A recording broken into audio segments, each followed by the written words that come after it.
I am extremely concerned that our country has to be sued to take care of its most vulnerable. And now they've weaponized HUD, are starting to say you won't get funding if your community doesn't actively enforce these laws, which is the Cicero playbook. Shalom. First, I start off by giving all glory and honor to Yahweh, Ba'ashem, Yahushai, Ba'ashem, Rakatash. Double honor to teachers, elders, and the boss of great millstone, likewise, brothers, would know this truth. Faithfully, fearlessly feeding the sheep and two brothers and sisters doing in Shalom. Today's lesson is titled Troubling Times in Sodom and Egypt. And if you don't know what Sodom and Egypt is, okay, you know the story of Sodom, you know, the place that was destroyed by the Lord Yahushai for, you know, basically practicing sodomy or faggotry. Okay, and you had Egypt, which we were delivered from Egypt or the hands of Pharaoh. Okay, and this place, known as America to the world, is called spiritual Sodom and Egypt because it practices sodomy. Okay, its kings, its rulers are all sodomites, and this is a place where you will work to death and have nothing to show for it. Okay, which Egypt symbolizes slavery. Okay, let's go into the book of Psalms 10 and start with 7 before I show you the rest of the clip and other clips that I have. Okay, going into, you know, these troubled times that we're in. And it reads, his mouth is full of cursing and deceit and fraud. Under his tongue is mischief and vanity. He sitteth in the lurking places of the villages. In the secret places doth he murder the innocent. His eyes are privy set against the poor.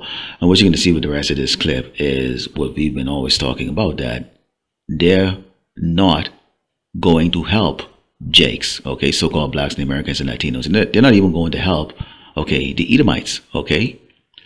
They're going to put people in internment camps, okay. And you've seen these laws and legislations that's being passed by the current administration, okay, to make homelessness illegal, okay, a crime, okay. And they are the ones that create the problems, you know, bringing down the economy, okay, causing these companies to lay off people by the tens of thousands. Okay, and recently you see the debacle with the close down of the government where they cut off, you know, substances to the people, you know, SNAP benefits, you know, health benefits, all those things. And it's creating a crisis of desperation here in Great Babylon, America. And what they're going to do is they're going to criminalize you for being poor. Continuing, it says, he lied in wait secretly as a lion in his den. He lied in wait to catch the poor. He don't catch the poor when he draweth him in his net. And because of the dependency of this man, okay, Esau the Edomite, so-called white man, who right now currently rules the earth in utter wickedness, okay, people have no choice, okay, if they're not embedded in the spirit, okay, to serve Yahweh Shai, but to turn to this man. Take a look at the rest of this video. I am extremely concerned that our country has to be sued to take care of its most vulnerable. And now they've weaponized HUD, are starting to say you won't get funding if your community doesn't actively enforce these laws, which is the Cicero playbook. You know, I thought Ben Carson was bad, and now... At the hearing, the Department of Justice attorney who showed up waived argument, wouldn't even contest. They are just trying to sneak things through and hope that they don't get challenged because everybody's too busy.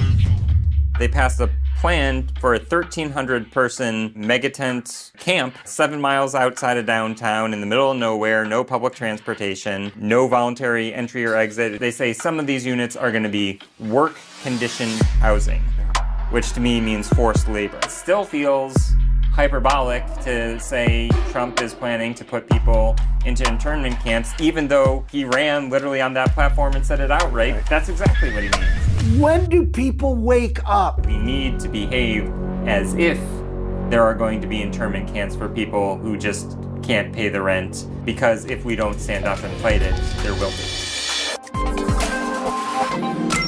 I know this sounds like James Bond villain shit, but it's real. They're not calling them camps, they're calling them solutions. Across the country, state leaders are pushing plans to round up homeless people into massive tent cities, some with locked doors, guards, and even forced labor. In this episode, Eric Tars from the National Homelessness Law Center joins me to break down how we got here. From billionaires funding anti-homeless laws, to HUD being weaponized, to federal policy that punishes people for simply being poor. I know it sounds extreme, but it's already happening. So was it a year? Now you saw in that video what they talk about. Okay, this is real. This is what's going on here in Great Babylon, America. And this is why Jacob's trouble is going to be so tough.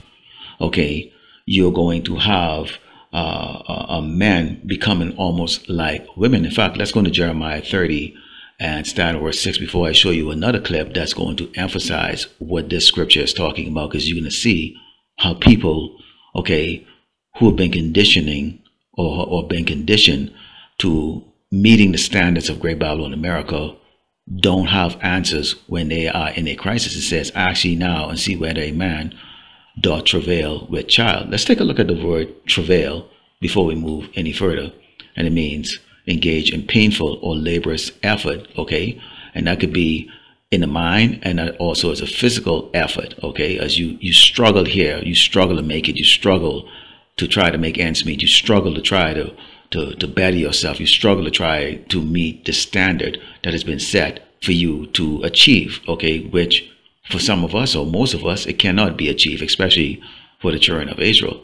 It says, wherefore do I see every man with his hands on his loins as a woman in travail, and all faces are turned to paleness, okay? Hopelessness. Alas, for that day is great, so that none is like it. It is even the time of Jacob's trouble, but he shall be saved out of it. Now, who's going to be saved out of it? The believers are going to be saved out of it. But the rest of the people, okay, they're going to be trapped mentally in this place. Here's an example of what this looked like in this current state right now. Imagine what it's going to look like, okay, when all hell breaks loose. Take a look at this. I lost my home today. I genuinely don't know what to do for my family. I spent years building plans, stocking food, building skill sets, and prepping for every kind of disaster. But sometimes life just kicks you in the teeth. I received a certified letter this morning saying that my home was sold at tax sale on September 11th. Had no idea I was behind until I got that certified letter. And based on what the lawyer told me, we can't afford to get it back. My family's facing the very nightmare that I tell you guys to prepare for every day. I wanted you to hear this because preparing isn't just storing food, bug out bags, or gear. It's about resilience when everything falls apart, especially in your own life. I'm not telling you this because I want your sympathy. I'm telling you this because real survival is raw, ugly, and real. No one is untouchable. If you think it can't happen to you, you really need to think again. If you're not prepared, one bad break could change your life overnight. Even the most prepared can fall. What matters is how we pick ourselves back up, but I'm pretty sure this one's going to take me a while to get back. Never occurred to me when I bought this van that a year later I'd end up living in it.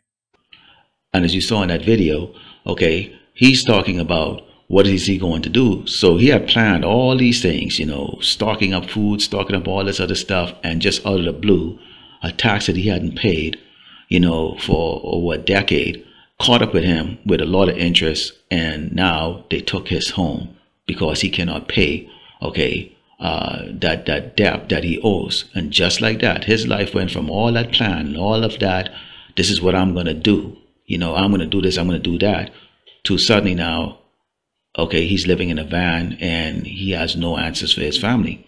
And this is why it's important that you don't dwell mentally in this world, okay, and understand that really your guidance should come from the Lord. Let's go to the book of Matthew 6 and start verse 28. This is from the Mashiach himself. In all red letter says, and why take ye thought for raiment? Consider the lilies of the field, how they grow. They toil not, neither do they spin. And yet I say unto you that even Solomon in all his glory was not arrayed like one of these.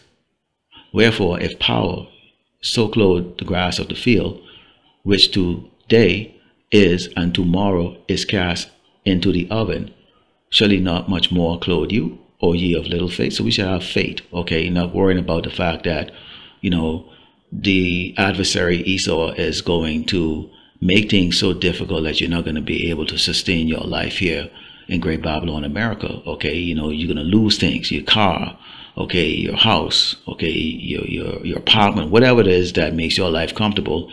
Okay, this man is building a system in which you are solely dependent on him. Okay, it says, therefore take no thought, saying, what shall we eat, or what shall we drink, or wherewithal shall we be clothed?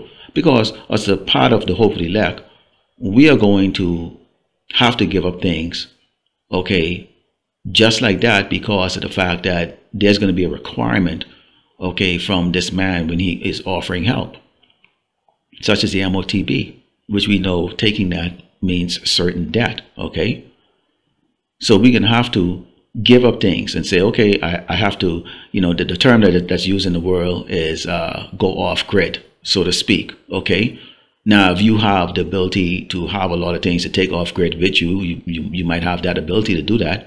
You might have, of course, you're gonna have to share that with other brothers or sisters that don't have it. You know, there's gonna be a whole underground trading and things that's gonna be going on. Okay, but many will not even have anything to take. When you go off grid, you might just have to close in your back and a bottle of water. That's it. Okay, and this is where that fate that Yahweh Shemashah is going to feed you, clothe you, and protect you is going to kick in. So we can make lessons all day right now, go out in the highway and the byway, scream and shout, talk about what we gonna do, finna do, and all that. When that time comes, we're gonna see. Okay, if we actually built for that for real. It says, for after all these things do the Gentiles seek, for your heavenly Father knoweth what ye need of all these things. But seek ye first the kingdom of power and its righteousness, and all these things shall be added unto you. So that's what we're supposed to do.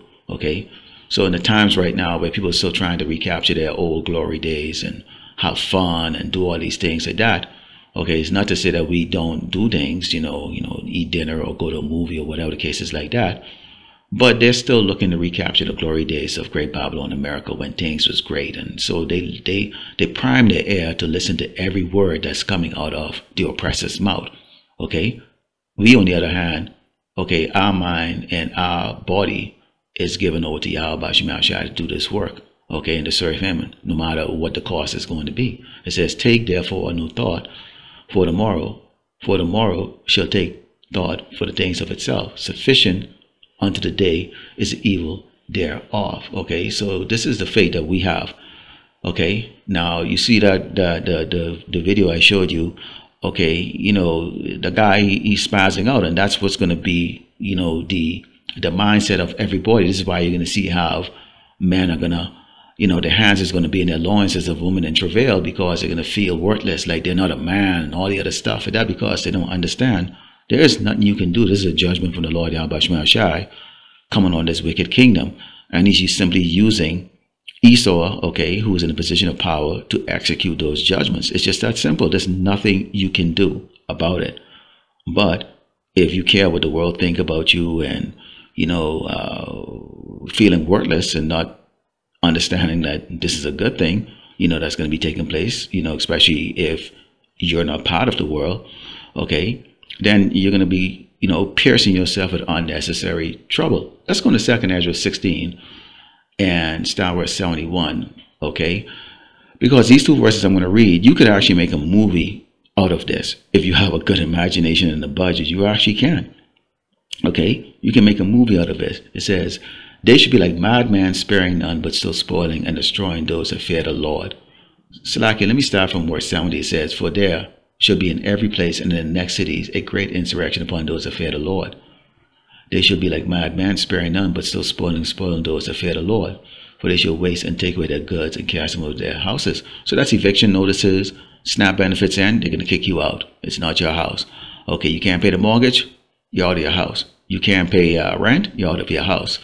Okay, you can't pay the taxes, you're out of your house. Oh, you're an illegal immigrant. You can't prove yourself to be a citizen, you're out of the house. Okay, oh, we need to confiscate your house because we need to use it for military purposes and all that stuff. You're out of your house. And so you can go on and on and on and on and on. And unlike us who were born into poverty, whether you have, you know, roof over your head or not, we are poor. We are considered poor, the poor. Okay, the scriptures describe the Hebrew Israelite as poor. Okay, now mind Jay-Z and Beyonce and those, they're still poor. They just happen to get their they got their compensation on this side. So in the kingdom, they're going to be very low. Okay, they're going to be in a very low state. You still have this man, okay, setting up laws and legislation in his centuries all across Great Babylon, America, to do what? To oppress the poor. Now you're looking at this. Let's show you this video here, because you're seeing this video in the background here with this woman, okay? And you know, I put the caption there that you hardy young Eve out there that think you know what time it is, okay? You might want to consider yourself as this being your future, okay? This is going to be your future here, okay? And much, much, much worse, okay? She's right now in a time homeless, you know, when people actually have the ability to give and help if they so choose to. And you'll see she walks the streets, and you know, this look like a middle-aged woman, probably in the 50s, maybe in the 60s. You know, Jake Eves, you know, they look younger than they really are. Or she could even be in her 70s. But every day she has to go there and beg, okay? And you see people, they turn their head. Nobody wants to help, okay? Nobody wants to give, nobody cares, especially a so-called black person, okay? Or so-called Hebrew Israelite, so-called Hebrew Negro or African American, the dark-skinned versions of the Jakes are definitely not going to be helped, okay? Let's close out with 1 Timothy 7, let's start with verse 7. This is 1 Timothy 6, down with verse 7. Okay, and you have to have this, okay? And you see the people, they ride around with their carts in their hand, their shopping carts, or with their belongings in it on the streets, and sleep on a cardboard box under a bridge. Okay, that's their possession. And you know, it's easy to pray and be all holy, you know, when you have your belly full every night and a soft bed to sleep on, and you get accolades from Aquads and Akiam and all that stuff like that. But keep in mind that we may have to walk away from it, or it is going to be forcibly taken away from us. Okay, and this is part of the walk that we in as being the sons and daughters of Yahweh Bashim Shai says, for we have brought nothing into this world, and it's certain we can carry nothing out of it. Okay, you can't carry anything into the spirit world. It says, and having food and raiment, let us be therewith content. Okay, food.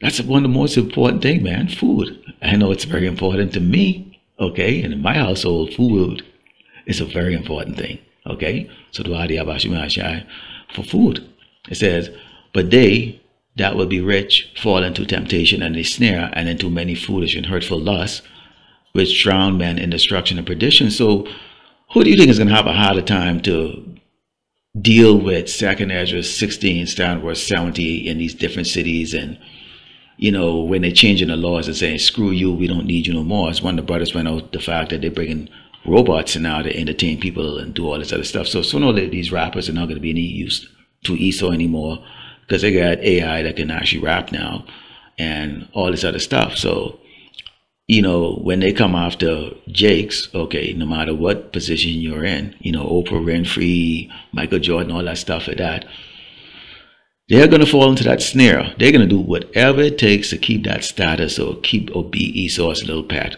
you know. And I'm using them because they're more famous, but it's also going to be other Jakes who are rich but not famous, who are very well off but not famous, okay? And even just the average Jake that has a little something, that managed to get to have a little something throughout the tribulation, you know, they can be hanging on to that, man. That's why so many of our people are going to run and grab the MOTB, the mark of the beast. They're going to take it.